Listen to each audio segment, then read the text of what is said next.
Taking another check of that forecast, tracking Tropical Storm Isaias.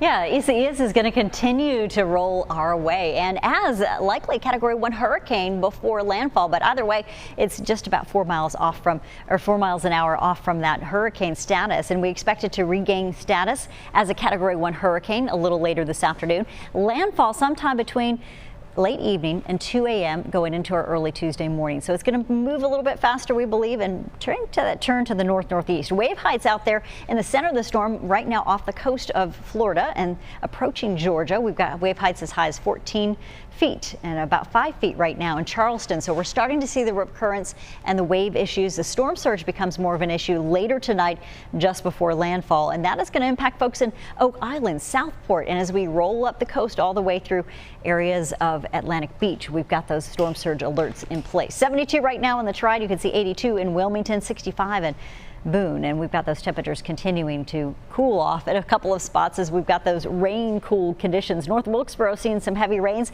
We have had rounds of heavy thunderstorm activity. This is along a cold front that has stalled, and so it's not quite tropical yet, but we're going to funnel in some of that more tropical moisture later on. We've had some flood advisories this morning. Widely scattered storms are expected by the afternoon. Heavy rain and several storms by the evening as we see that moisture lift our way. That will interact with the front that's already in place, and eventually that front also helps to sweep this system away from us. So tropical impact inland is lower, of course, than at the coast, but we've got those storm chances that continue to rise in response to that tropical system, Isaias, and likely as a Category 1 hurricane at landfall later this evening, somewhere along the North Carolina coast or possibly Myrtle Beach. You've got 74 degrees in the foothills to near 81 today there, and in the Triad all the way to 85. Where you've got a little bit more sunshine for longer, you could see those showers and storms keep you a little bit more bay with those cooler temperatures, so possibly some upper 80s out there if you get sunshine for a little longer. Here you go with the flash flood threats.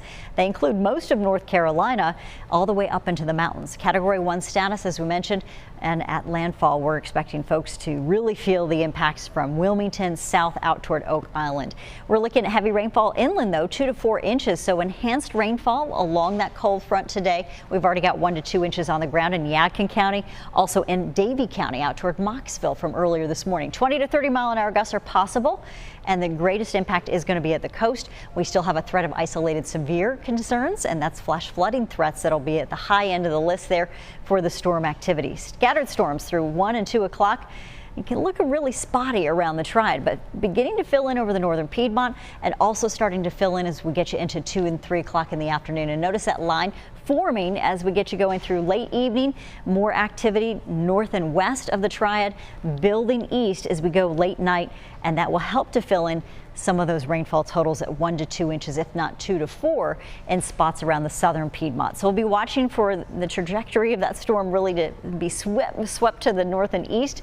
Temperatures tomorrow will start to rebound into the low to mid 80s, but we keep you out of the 90s, it looks like, for tomorrow. The tropical winds, well, these are going to be intense. Oak Island starting to see the impacts of this system, possibly gusts as high as 98 miles an hour on some of our forecast models, up through Topsail Beach at 80 miles an hour a little later into your Tuesday. So we'll be watching for all of that.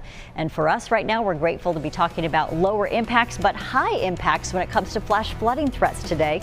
Storm chances start to wind down through tomorrow with highs in the low to mid 80s. Isaias is out of here by tomorrow afternoon.